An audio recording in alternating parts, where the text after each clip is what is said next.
आज हम लोग ये हनुमान की जयंती मना रहे हैं।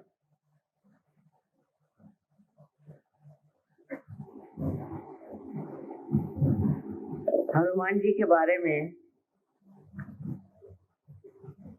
क्या कहें कि वो जितने शक्तिमान थे, जितने गुणवान थे, उतने ही वो श्रद्धामय और भक्तिमय थे। अधिकतर मनुष्य जो बहुत बलवान हो जाता है और जिसके पास शक्ति आ जाती है, जिसे हम लोग कहें कि राइट साइडेड हो जाता है, और वो अपने को इतना ऊंचा समझता है कि अपने आगे किसी को भी नहीं मानता।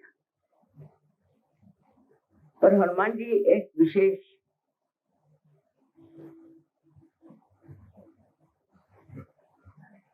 देवता, एक विशेष गुणधारी देवता, कि जितने वो बलवान थे, जितने वो शक्तिशाली थे, उतने ही उनकी भक्ति, शक्ति के संतुलन, जितनी शक्ति थी उतनी ही उनके अंदर भक्ति थी।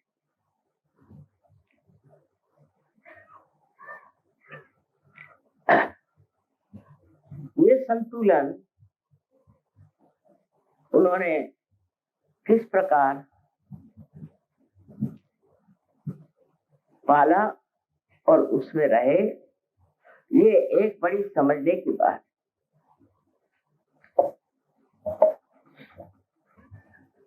जब हम सहयोग में पार हो जाते हैं और सहयोग में हमारे पास अनेक शक्तियां आ जाती, उसी के साथ में हमें संतुलन दिया। हम प्यार करते हैं और प्यार के सहारे, प्यार की शक्ति के सहारे हम अपने कार्य में रत रहते हैं, वो कार्य करते रहते हैं। इसी प्रकार श्री हनुमान जी अत्यंत शक्तिशाली थे और उनके अंदर दैवी शक्तियां, उनके अंदर नवधा शक्तियां थी, जिसे कहते हैं गरिमा, लघुमा। वो चाहे जितना बड़ा हो सकते थे, चाहे जितना छोटा हो सकते थे, अणिमा, छोटे, बिल्कुल बिल्कुल बारीक हो सकते थे। ये सारी शक्तियां उन्होंने अपनी भक्ति से पाई। इसका मतलब है कि भक्ति और शक्ति दोनों एक ही चीज। जिसके अंदर शक्ति है और उसके अंदर भक्ति नहीं, तो वो तो राक्षस हो जाता है, और जिसके अंदर भक्ति है किंतु शक्ति नहीं, वो पागल हो जाता है। दोनों के बीच में जो मध्य मार्ग में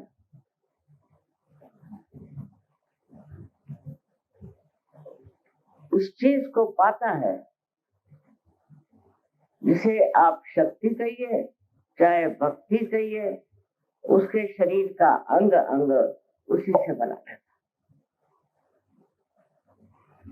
इस उसकी विशेषता के कारण आज बजरंगबली को हम देश विदेश में भी उनकी बहुत अर्चना करते हैं।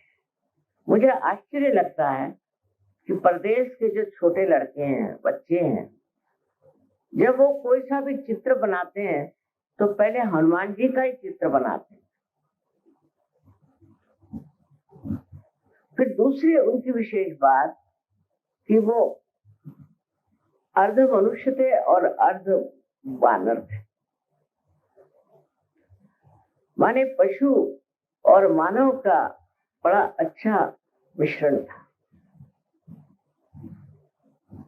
तो हमारे अंदर जो कुछ भी हमने अपने उत्क्रांति में, अपने एवोल्यूशन में पीछे छोड़ा है, उसमें की जो प्रेम और उसमें की जो आसक्ति थी वो उन्होंने अपने साथ ले ली। जैसे कि आप देखते हैं कि गुरुओं का जो मार्ग माना जाता है, जिसमें के गुरु के कौन से प्राणी उनके सेवक माने जाते, सो कुत्ते को मानते। कुत्ते में वो विशेषता है कि गुरु के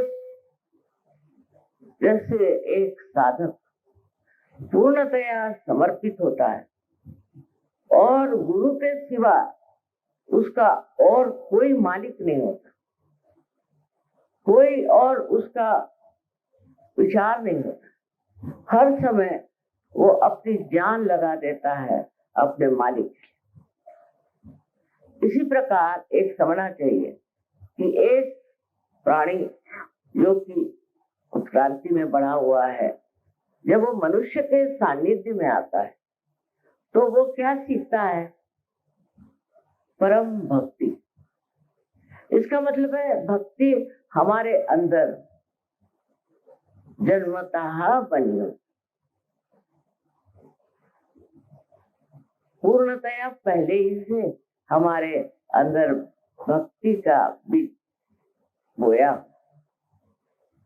जब हम लोग इस दशा में नहीं थे, मानव दशा में नहीं थे, तब हमारे अंदर भक्ति का उद्भव बहुत हुआ। भक्ति बुरी तरह से हमारे अंदर समा गई। आप किसी भी जानवर को ले लें, उससे आप स्नेह लें, जरा सा स्नेह दें, जरा सा प्यार दें, वो इस तरह से आपसे निकट हो जाता है, इस तरह आपको मानता है और इस तरह आपसे प्यार करता है। घोड़े की भी बात आपने सुनी होगी कि घोड़े जो है वो अपना स्वार जब गिर जाता है या वो मरने को होता है तो उसके ऊपर छा जाता है।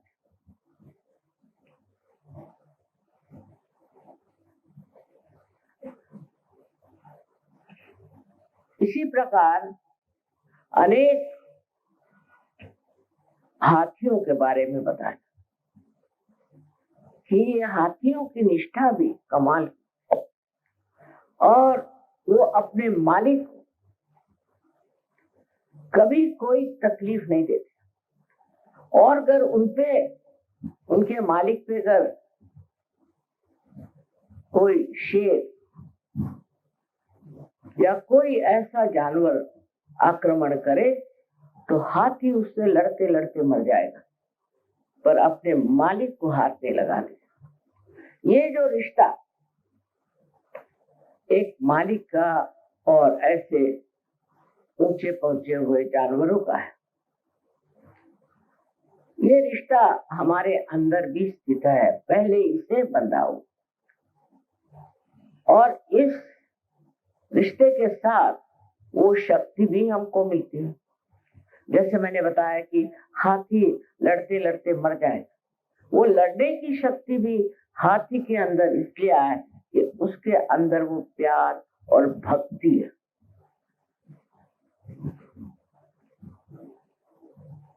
हम लोग कहते हैं कि सहयोग ये प्यार का, परमेश्वरी प्रेम का कार्य है, बात सही, पर इसी कार्य को करते वक्त उसकी शक्ति भी उसी में नहीं है। हम लोग उसको शायद जाने या न जाने,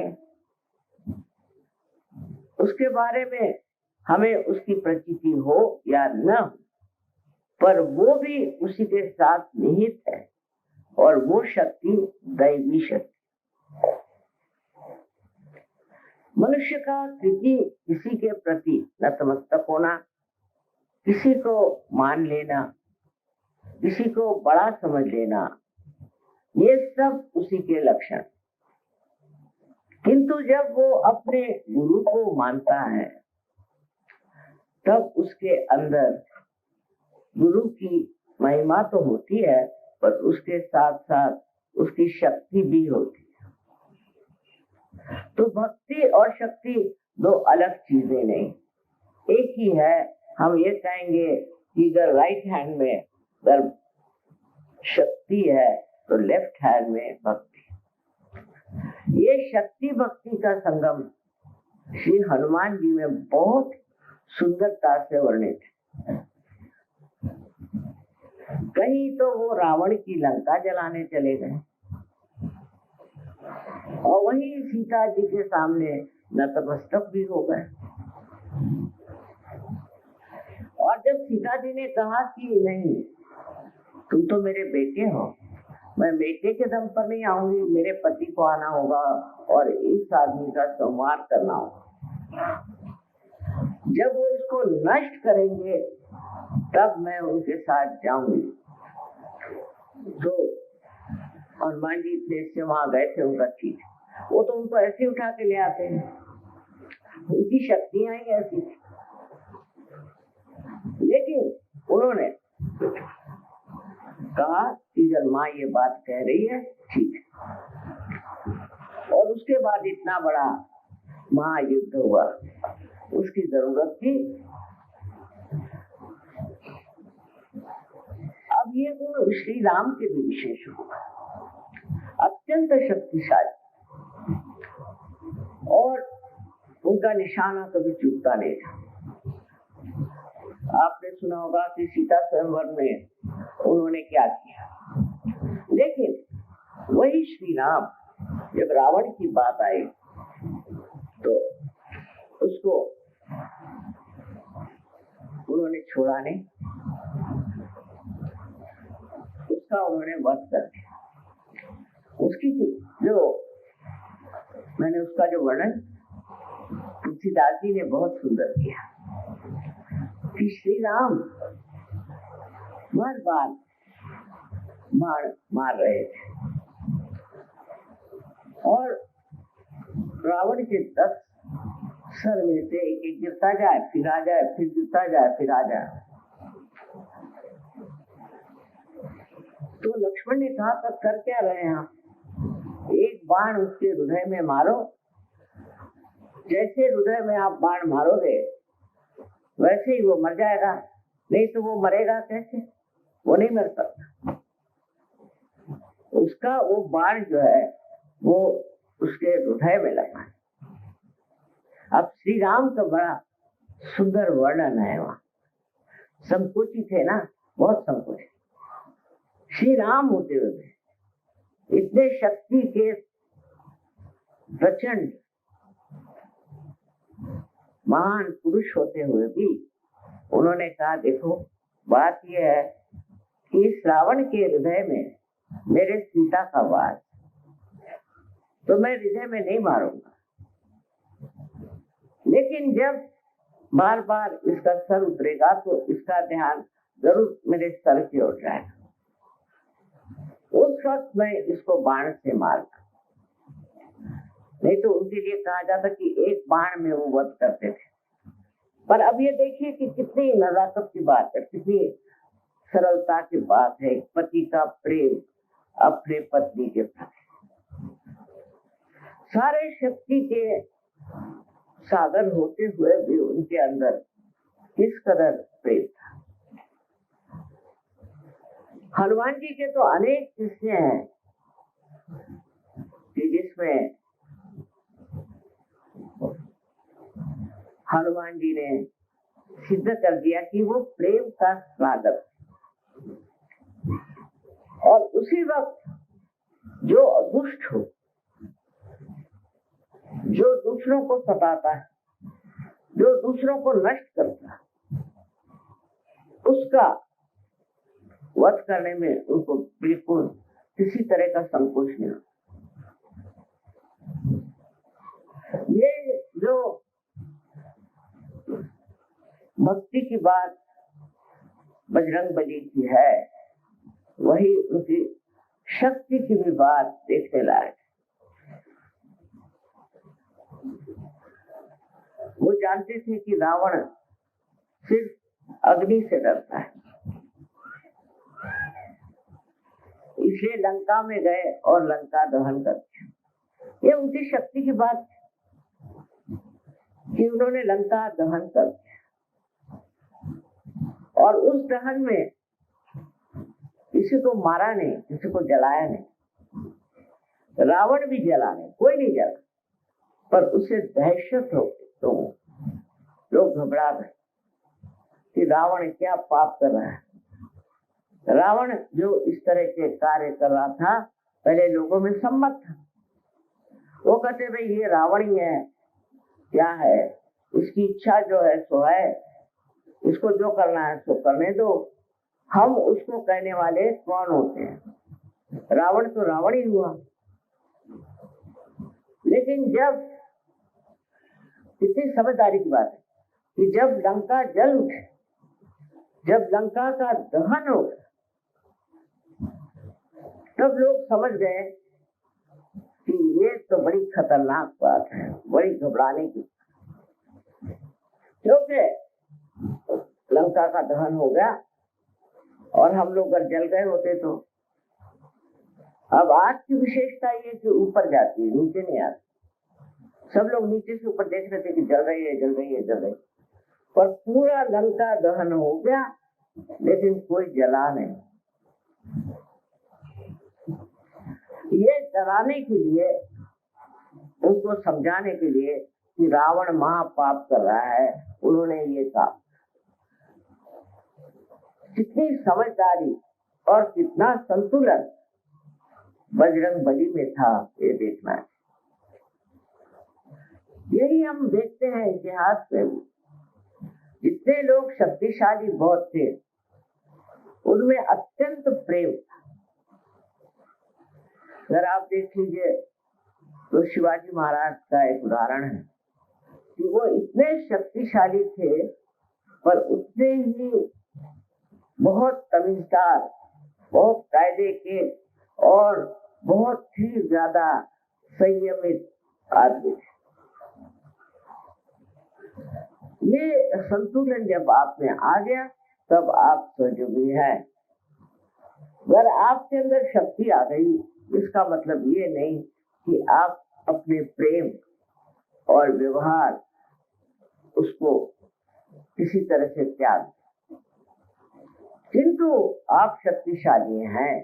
उसकी शोभा ही ये है कि आप, जो लोग दलित हैं, जो गरीब हैं, जो दुखी हैं, जो पीड़ित हैं, जिन पे आफत आई हुई है, उनके संरक्षण, और जो लोग उनको पीड़ा देते हैं, जो नाश करते हैं, जो सताते हैं, और जिन्होंने हर तरह की परेशानी लोगों के लिए खड़ी की है, ऐसे लोगों आप कुछ करने की जरूरत नहीं, सिर्फ बंधन से ही आप ठिकाने लगा सकते हैं। ये जो आपके अंदर शक्तियां आ गई हैं, इसका इस्तेमाल इसीलिए करना चाहिए कि जिससे जो दुष्ट है वो खत्म हो जाए। लेकिन आपकी शक्ति में हाथ में तलवार या गदा नहीं, हनुमान जी जैसे बाह्य में गदा नहीं है, पर अंतर में है। आपके अनुभव आप देख लीजिए कि जो आदमी परेशान करता है, तंग करता है, उस पे गदा प्रहार हो जाता, चाहे आप हाथ पे गदा उठाइए या नहीं उठाइए। इस तरह से आप तो स्वयं सुरक्षित हैं, आपकी तो सुरक्षा है ही, लेकिन उसके साथ ही साथ आपके जो दूसरे सहयोगी हैं, उनकी भी सुरक्षा। इस तरह से बचत हो जाती। अब इसमें श्री बजरंगबली का हाथ बड़ा जबरदस्त है। आपको पता नहीं कि वो आपके आगे पीछे खड़े हुए हैं।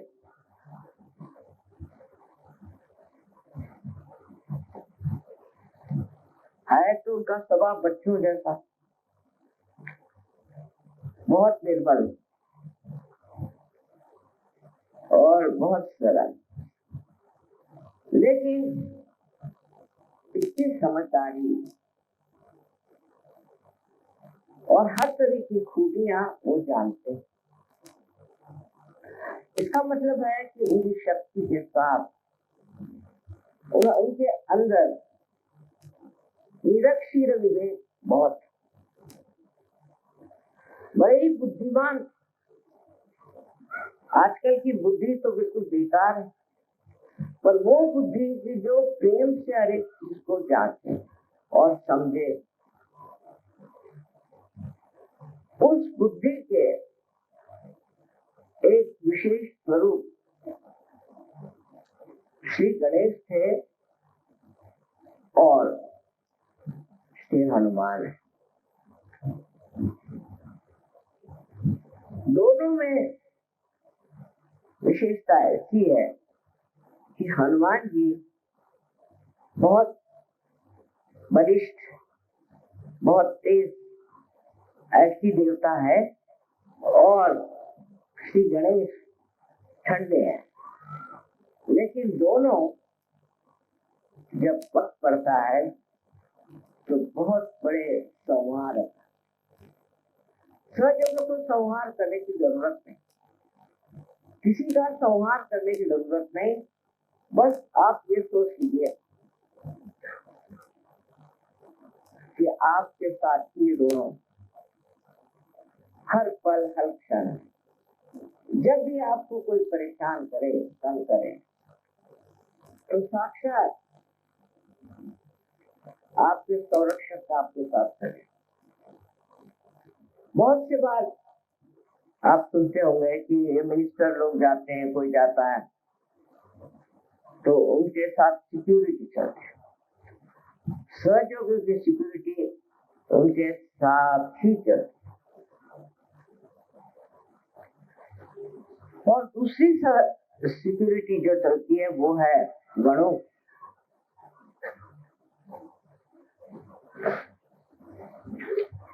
अब इनका तो कार्य बहुत ज्यादा विविध है, तरह तरह छोटे छोटे काम भी करते,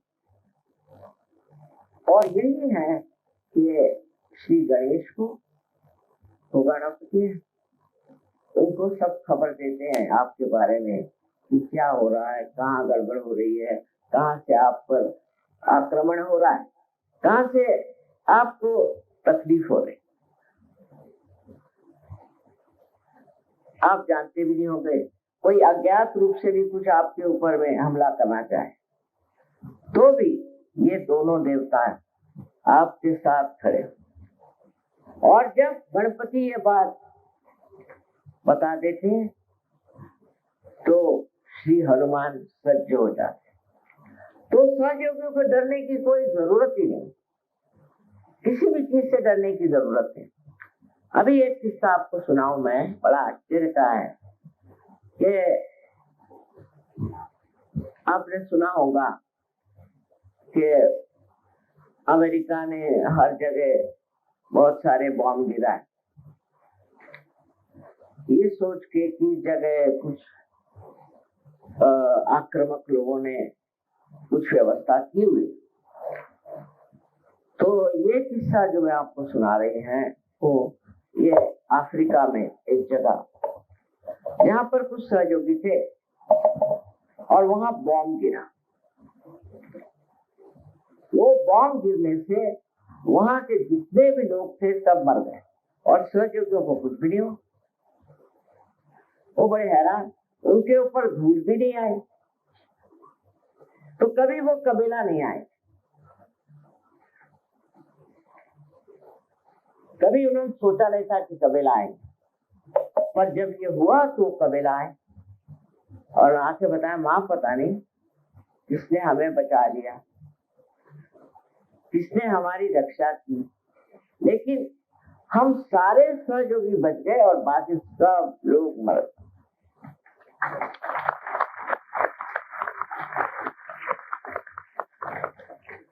अब ये वाकया है, सही बात, और इसका कारण ये है कि आपने अब परमात्मा को स्वीकार कर लिया, आपने सहज मार्ग से अपना आत्मा चेतित कर दिया।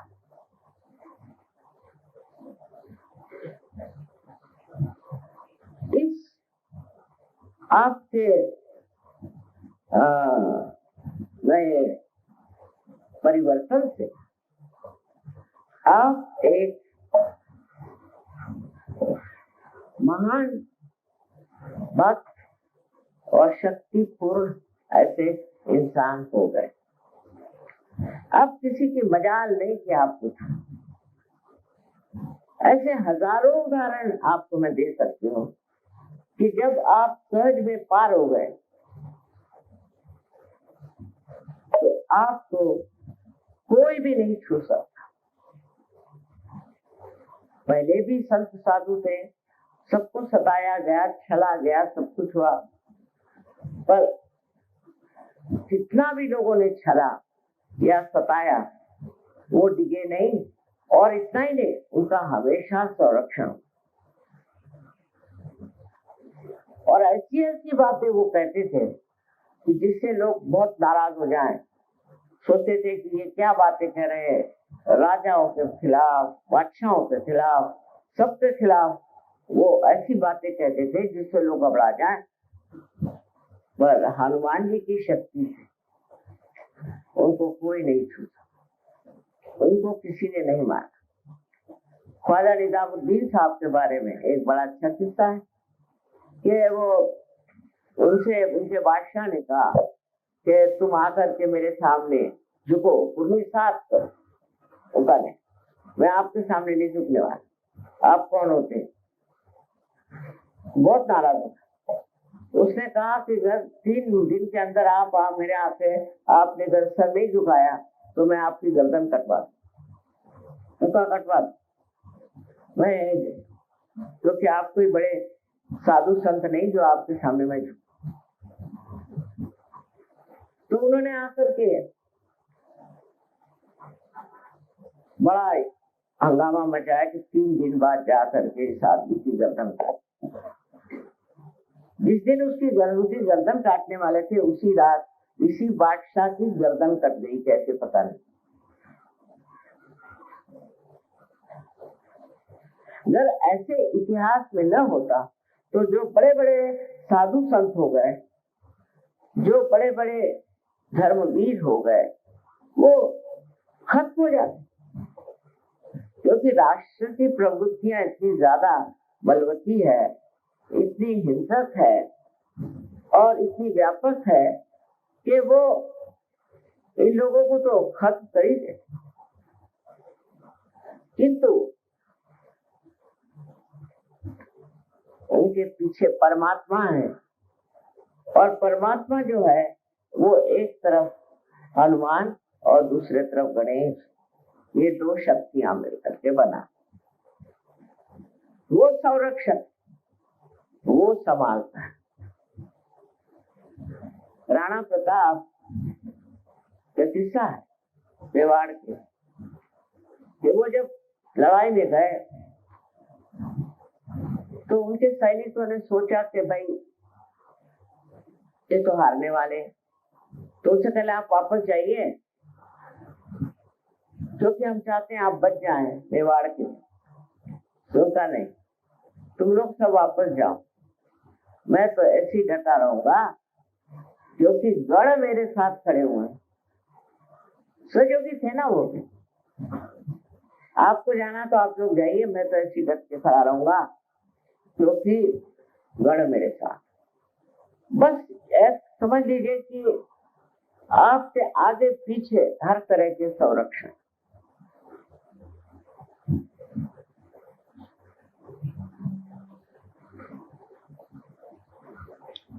पर इस संरक्षण को मिलते ही मनुष्य में क्या होना चाहिए, स्वयुद्ध में क्या होना, वो धीर गंभीर और किसी से डरने वाला इंसान नहीं होता।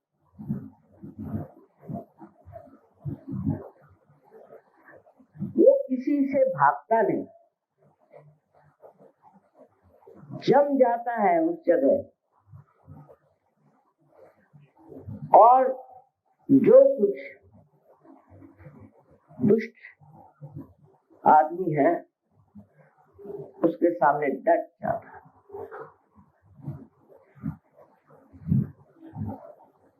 उसको कुछ करने की जरूरत नहीं। वो जमाना क्या, अब तो आप सिर्फ खड़े हो जाए वो दूसरा भाग जाएगा, उसको पता नहीं चलेगा क्या हो रहा। ऐसे अनेक अनेक अनुभव सहयोगी मुझे लिख के भेजते हैं कि मैं ऐसा हुआ वैसा हुआ, ये बात हुई। नहीं तो इस परदेसी लोगों के सामने सहयोग फैलाना कोई आसान चीज है। और मुसलमानों में भी जब अब सहयोग फैलने लग गया तो इससे आप समझ सकते हैं कि दैवी शक्ति जो प्रेम की शक्ति है उसके अंदर कितनी ताकत है और उससे कितने कार्य हो सकते हैं। पर इसका मतलब नहीं कि आप हनुमान जी के नाम पर कोई बड़ी उत्पीड़न तैयार, ये इसका बिल्कुल मतलब। जैसे आजकल बने हुए हैं, हनुमान जी का नाम ले लो, गणेश जी का नाम ले लो, और नहीं तो महादेव जी का नाम ले लो, और ऐसी ऐसी संस्थाएं बनाओ। कोई संस्था बनाने की जरूरत नहीं, आप स्वयं ही एक संस्था है। न तो आपको कोई छू सकता है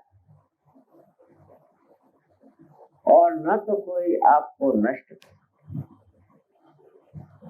एक अपने को समझने की बात है, जो कि सब शास्त्रों में कहा है कि आत्म साक्षात्कार का मतलब है अपने को जानना। अपने को जानना माने क्या? जानने का मतलब है ये जानिए कि आपके आगे पीछे कौन कौन खड़ा है, कौन कौन आपका रक्षक, और जो आपको लोगों से प्यार है और दुलार है, और जो लोगों के प्रति जो हर समय ये सोचते कि इनको मैं इस तरह से खुश करूंगा। जैसे कल चोखा में आने का था कि सारे संसार को मैं सुखी करूंगा, सबको मैं आनंद से भर दूंगा। ये जो भावना आपके अंदर आती है उसमें सोचना चाहिए कि आपका कोई भी बिगाड़ने वाला नहीं बैठा हुआ। हिम्मत है, कोई नहीं बिगाड़ेगा और उसके लिए आपको कुछ करना नहीं है।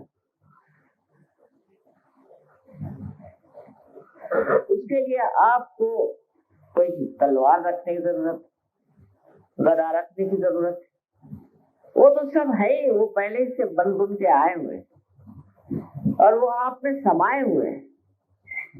आपको जरूरत ही नहीं है कि आप अपने को बलिष्ठ बनाएं, आप हैं।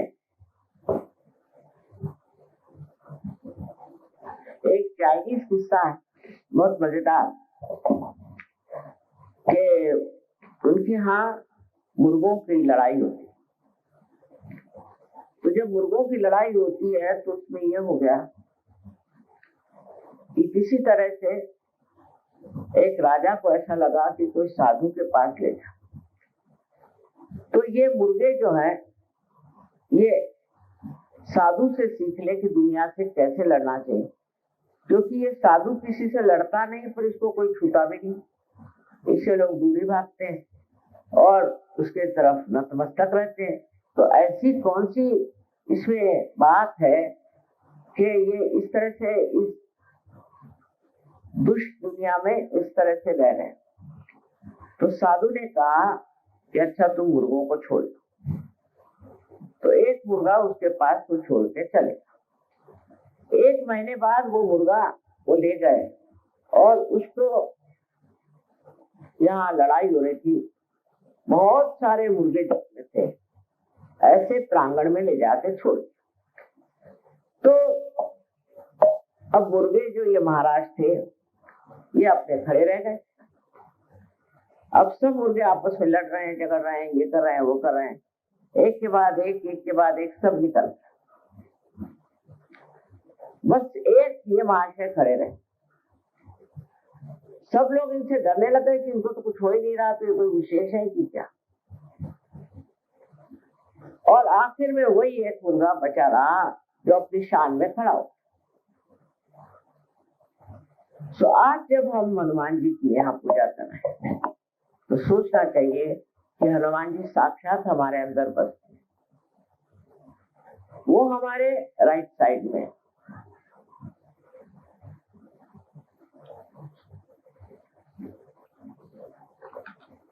माने पिंगला नाड़ी पर काम करते हैं। पिंगला नाड़ी पर काम करते हैं और हमारे अंदर जोश भरते हैं और उससे उष्णता भी आती है इंसान में। पर उनका मार्ग ऐसा है कि आपके अंदर उष्णता भी आए और भक्ति भी साथ साथ। सो जो वो उष्णता आती है, जो जोश आता है, वो हमारे अंदर राइट साइड में काम करता है।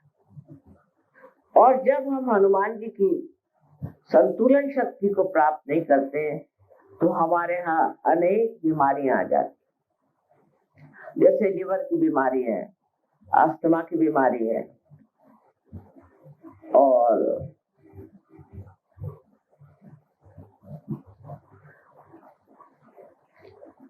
यहाँ तक हार्ट अटैक करना चाहिए आता है।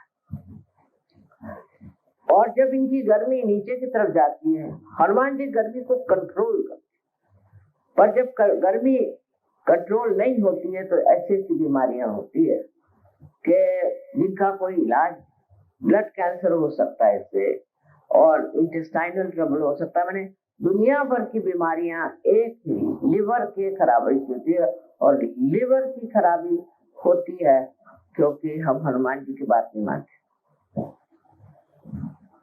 मैंने कभी हमें गुस्सा आया, कोई जरूरत नहीं गुस्सा आने, पर आया गुस्सा तो लगे मारने पीटने, इसको उसको हंगामा करने। सिर्फ हनुमान जी की शक्ति, कोई गुस्सा करने की बात ही नहीं, किसी पे नाराज होने की बात ही नहीं है, क्या जरूरत ही नहीं है। अगर आप हनुमान जी को मानते हैं तो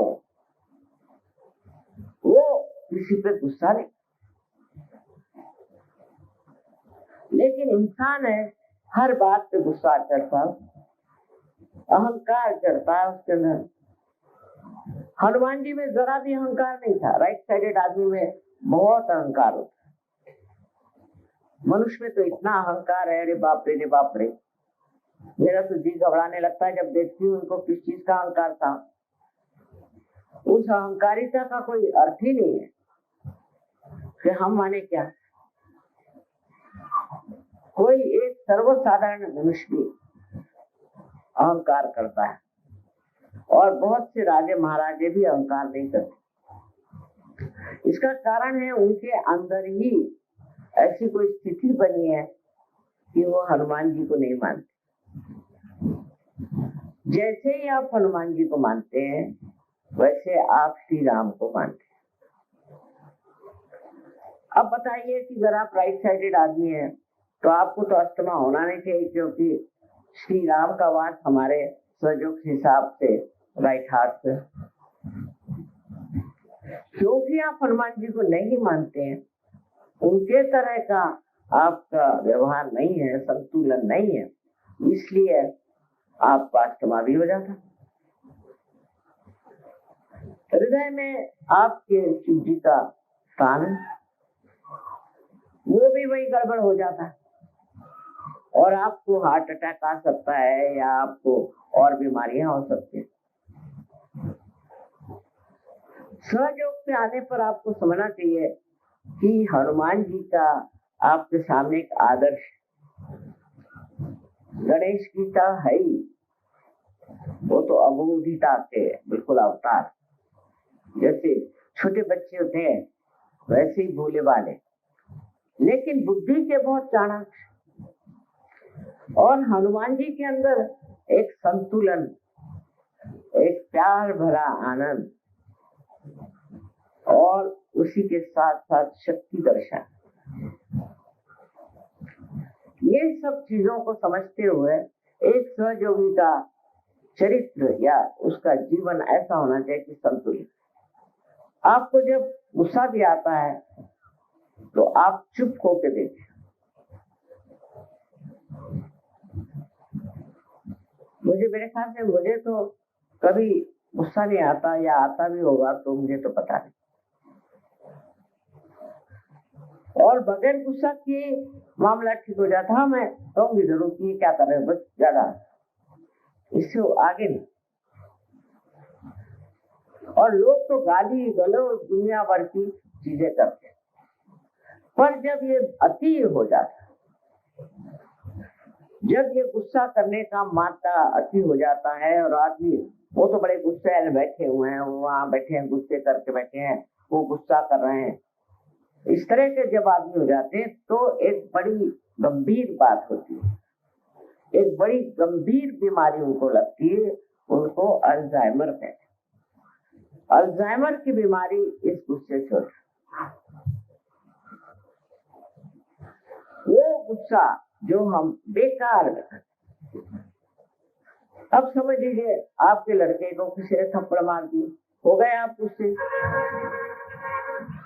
गुस्सा होने से क्या बात होगी, उसे सोचना चाहिए कि हमारे लड़के की कोई गलती है या हम जबरदस्ती अपने प्यार में उस लड़के को खराब कर रहे हैं। इस तरह का संतुलन जीवन में नहीं आएगा तो ये अल्जाइमर की बीमारी बहुत ही खराब होती है। इसमें आदमी पगला खा जाता है, मरता भी नहीं है और किसी को मरने भी नहीं देता, गालियां देता है, चीखते रहता है, उसके इतनी पकड़ आ जाती है लेफ्ट साइड में ब्रेन में कि उसका व्यक्तित्व ही एक अजीब सा हो जाता है। उसका इलाज है सहयोग में, पर बड़ा कठिन है, क्योंकि वो तो गालियां देते बैठते हैं, उसको जो ठीक करे जाएगा उसको ही गालियां देंगे, तो कौन माने? कोई डॉक्टर हो, उसको कोई गाली दे तो कहीं जाए चूल्हे में, या मुझे क्या करने का। यही होता है उनके साथ कि नहीं चाहिए माँ, हमको इसको ठीक करना ही नहीं, जाए यहाँ रहना जैसे। अब दूसरे हनुमान जी के जो बड़े भारी दुश्मन है वो है शराबी। जो लोग शराब पीते हैं उनका लंका दहन करते हैं। अरे आप देखते हैं जो आदमी शराब पीते हैं ना, कोई उनसे बात करेगा ना कुछ करेगा, अच्छा वो 10 शराबी इकट्ठे करके और शराब पिला। अब सब शराब पी रहे हैं, ना उनके घर में खाने को है ना पीने को है, नहीं कुछ केवल शराब ही पी रहे हैं पागल जैसे। जो लोग हनुमान जी को मानते हैं वो शराब नहीं पी क्योंकि इधर से मानो तो उनको और करो उसके उल्टा तो हो नहीं सकता। और आजकल मैं देखती हूँ कि शराब पीना बहुत बढ़ गया है।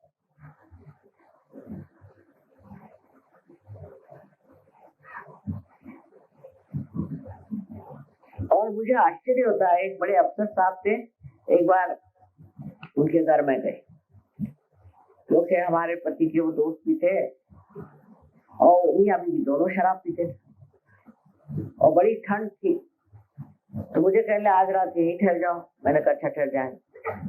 तो पूरे घर में एक कंबल, मैंने कहा हे भगवान, इतने बड़े अफसर के घर में एक कंबल। मैंने कहा मेरे तो बात नहीं, मैं तो सो लूंगी। अब वो लोग परेशान हो कि एक कंबल में इनको कहाँ सुलाएं। मैंने कहा मेरी चिंता मत करो, मैं अच्छी करूंगी। इतना उनका हाल खराब, उनकी लड़की खराब गई, लेकिन माने तो तैयार नहीं कि मेरी लड़की खराब गई।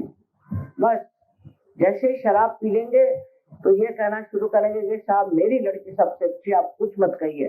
वो लड़की का सत्यानाश, क्योंकि चढ़ गई, शराब चढ़ गई तो होश ही नहीं होगा, उसका बिल्कुल सत्यानाश हो गया उस लड़की का। अंत में अभी आई थी मेरे पास सोते हुए, बहुत उसका सर्वनाश कर। तो ये बात है कि शराब का एक नशा और नशा को भी बढ़ा देता है। और उसमें सबसे बड़ा नशा ये हो जाता है कि मनुष्य को प्रेम नहीं रहता, तो किसी से प्यार नहीं करता। इसीलिए सबने, सारे धर्मों ने शराब को मना किया।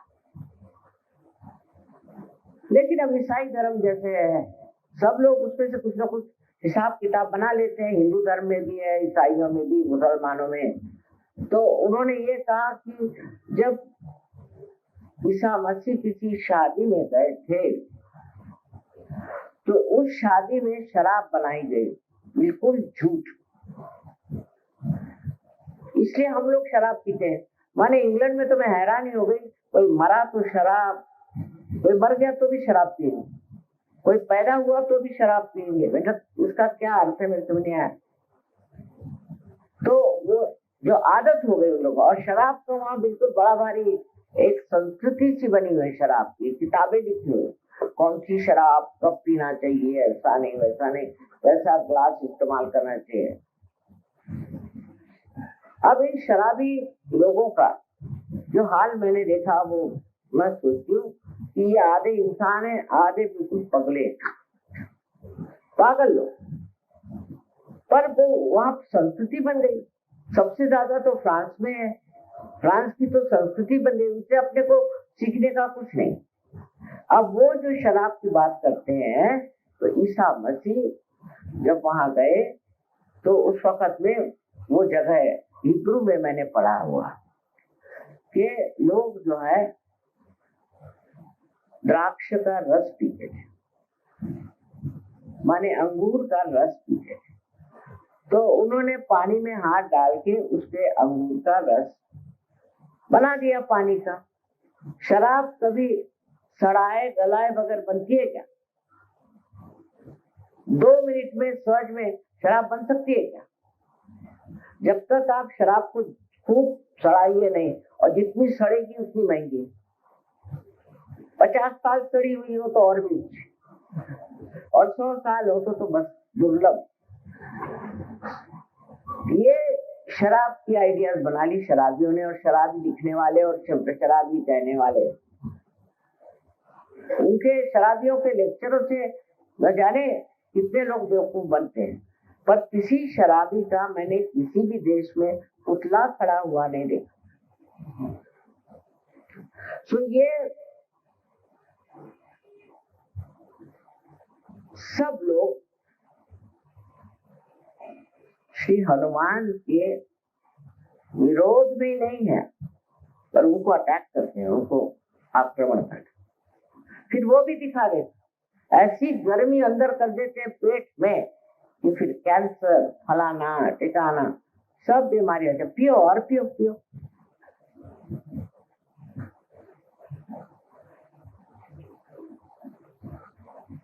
ये शराब पीने पिलाने की और पीने की जो ये रस्म चल पड़ी है, इसका मुझे तो डर लगता है कि हनुमान जी को संभाले लोग न जाने क्या कर दें, कहां से क्या आफत कर दें, इनका क्या ठिकाना। सारे शराबियों को एक दिन पकड़ के समुद्र में न डाल दें, मुझे तो यही डर लगता है। क्योंकि इनमें दया है, भक्ति है, सब है, पर जो इनके विरोध में खड़े हैं उनके, जैसे श्री गणेश, दुष्चरित्र आदमी अगर कोई हो, कोई अगर बुरे वर्तन का आदमी हो, तो उसके विरोध मूलाधार चक्र पड़ता है, इसका चरित्र ठीक। पर इनकी बात और है, ये जब किसी आदमी को देखते हैं कि वो अपनी चेतना से ही खेल रहा है, शराब पीने से चेतना ही नष्ट होती है, तो फिर उसके पीछे पड़ जाते हैं। घर में कलह होगा, झगड़े होंगे, मारामारी होगी। अब देखिए कि रास्ते पर मारामारी हो रही, अगर आप रास्ता रोक दिया तो 2 शराबी आपस में मार रहे,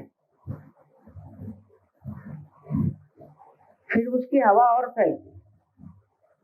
तो किसी शराबी के घर किसी सहयोगियों को जाना नहीं चाहिए, क्योंकि वो अपवित्र जगह, और न ही किसी भी शराबी के साथ कोई संबंध रखना है। सहयोगियों के लिए भी बड़ा घातक है, क्योंकि इधर तो आप हनुमान जी को मानते हैं और उधर आप शराबियों से जाते हैं।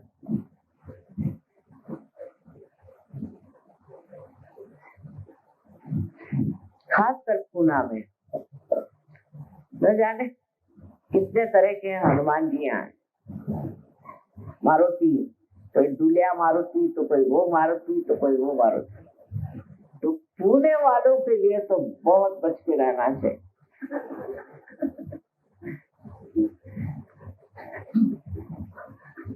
वो एक आए थे हनुमान जी वाले मेरे पास कि माँ एक आके लेक्चर दो। मैंने कहा मैं नहीं आऊंगा। कल क्यों? मैंने कहा आप शराब पी करके वहाँ गंदे गंदे सिनेमा के गाने गाते हो और आपको मालूम है ये मारुति क्या है?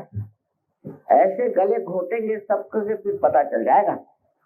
तो उस गणपति के यहाँ आजकल मैंने ये सुना है शराब पीने नहीं देते। कोई शराबी पी कर आता है तो उसको भगा दे। आप सोचो कि हिम्मत देखिए कि हनुमान जी के सामने ही जा करके और ये धंधे करना, हनुमान जी के सामने,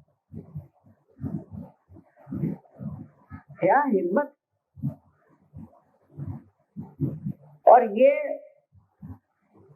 सब कुछ करने से लोग सोचते हैं कि पैसा आता है। इसका जो धंधा करते हैं और जो पीते हैं, इसके जो ग्राहक हैं, सब किसी तरह से बिल्कुल बेकार, बैंकरप्ट, एक पैसा नहीं। अब लोग कहेंगे कि शराब में ऐसा क्या है? क्योंकि हनुमान जी का मामला है भाई, इसका क्या कारण है? हनुमान जी के विरोध तुम जा रहे हो। उनकी शक्ति आपके अंदर राइट साइड से बैठे, उसको इस्तेमाल करो संतुलन के साथ। बजाय इसके आप शराब पीते अपना लिवर खराब करो, फिर ये खराब करो, वो खराब करो, तो वो तो उखड़ेंगे। माने सूक्ष्म में ये हनुमान जी का काम। बाह्यता लोग नहीं समझते। बाह्यता तो ये हालत है कि कहीं अगर शराब के विरोध में कुछ कहो तो लोग मारने को दौड़ेंगे आप। अगर आप नहीं पीते तो कहेंगे क्या बेवकूफ, आप शराब नहीं पीते हो। अरे बाबा, उसके पीछे में इतने बड़े हनुमान जी खड़े हुए हैं, अगर एक बार भी इसका प्रहार किया तो गए आप, जिंदगी से गए। मेरे ख्याल से पहले ही प्रहार करते, नहीं तो लोग ऐसे पागल जैसी कैसी बातें करते, वही बात करें, वही बात एकदम। और सब पागल, सब साथ पार्टी हो रही, ये हो रहा, और सब पागल लोग हो।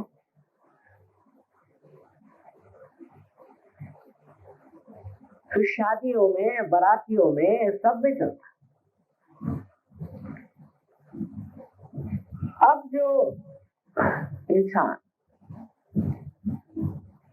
कार्य करता है, बहुत आगे की सोचता है और बहुत विचारक है, सब, पर प्रेम नहीं है, सबके प्रति प्रेम की भावना नहीं है, उसको भी इसकी तकलीफ हुई। क्योंकि राम की भक्ति करने वाले इस हनुमान जी का कोई ठिकाना नहीं। अगर आप बड़े कार्यकर्ता है, बहुत बढ़िया आदमी है, सब कुछ, लेकिन आपको सबके प्रति प्रेम नहीं, चलने नहीं। सबके प्रति प्रेम रखना। और इसीलिए ईसा मसीह ने कहा है कि सबको माफ करिए। आप कौन होते हैं माफ न करने वाले? आप स्वयं हनुमान जी नहीं, हाँ, आपके साथ हनुमान जी हैं, और आपके लिए वो आदर्श कि वो अपने भक्ति के शक्ति पर इस ऊंचे पद पर पहुंचे। जहां गर्मी हुई लोगों की खोपड़ी खराब हो जाती है और प्यार का मजा टूट जाता है। ऐसे हनुमान भक्त श्री बजरंग बली को सबको नमस्कार करना चाहिए और समझना चाहिए कि हमारे अंदर जो भी सहयोग से शक्तियां आई हैं उसको संतुलन में रखें। प्यार ऐसी चीज है कि आप बड़े बड़े लोगों को प्यार के बंधन में फंसा, हम तो यही करते रहते हैं क्योंकि अजीब अजीब लोगों से पाला पड़ता है। अब उन पे ऐसी प्यार का चक्कर चलाओ कि वो ठिकाने आ जाए। एक बार हम गए थे कहीं, वहाँ एक साधु बाबा बड़े मशहूर, लेकिन गुस्से के तेज, वे लोग सब गुस्से के तेज बहुत होते। तो हम चढ़ के ऊपर गए तो वो गुस्से में यूं गर्दन कर रहे, क्योंकि उनको यह अहंकार था कि वो बरसात को रोक सकते हैं। और मैं जो ऊपर गई, चढ़ते चढ़ते ऊपर पहुंची तो बिल्कुल भीग गई बरसात। अब ये बहुत गुस्से होकर बैठे थे, तो मैं जाकर उनके गुफा में बैठी, वो आके बैठ गए बहुत गुस्से। तो मैंने कहा ऐसा क्या हो गया, भीग गए तो क्या हो?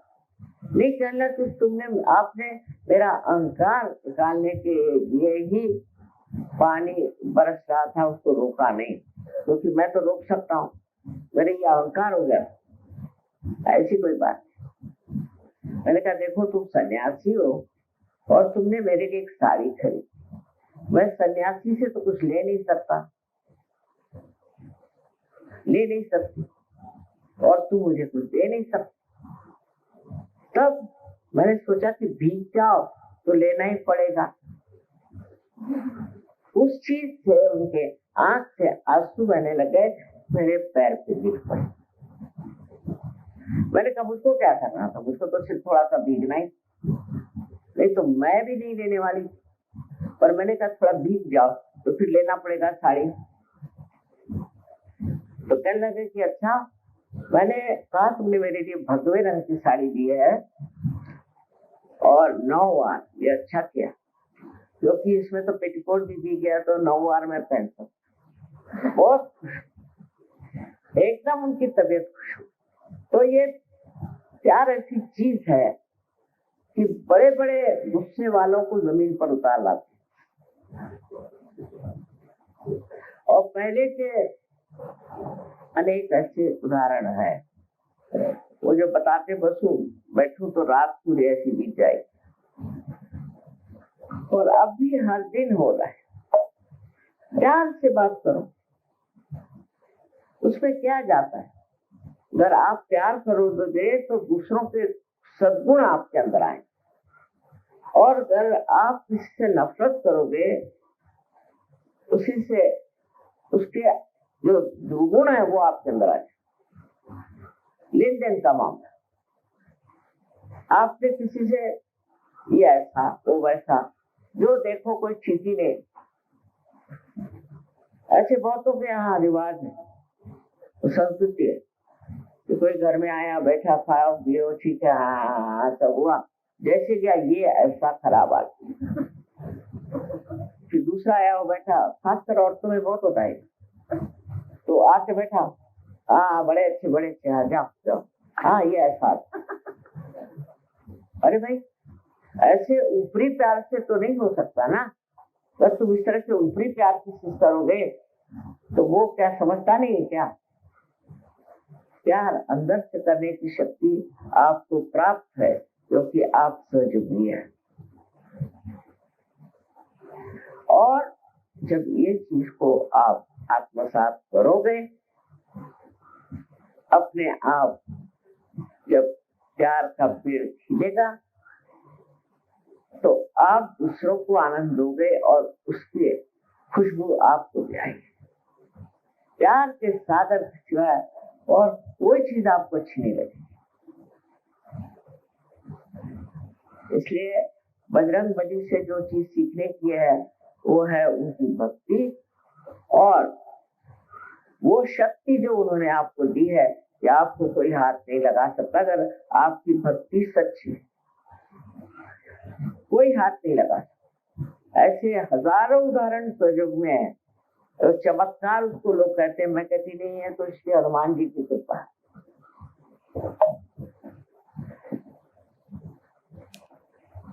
तो आप सबको अब मैं अनंत आशीर्वाद और प्यार कहती हूँ। पहले अपने को भी प्यार करो और दूसरों को भी प्यार करो। इसका मतलब नहीं मेरा बेटा मेरी यही है, नहीं।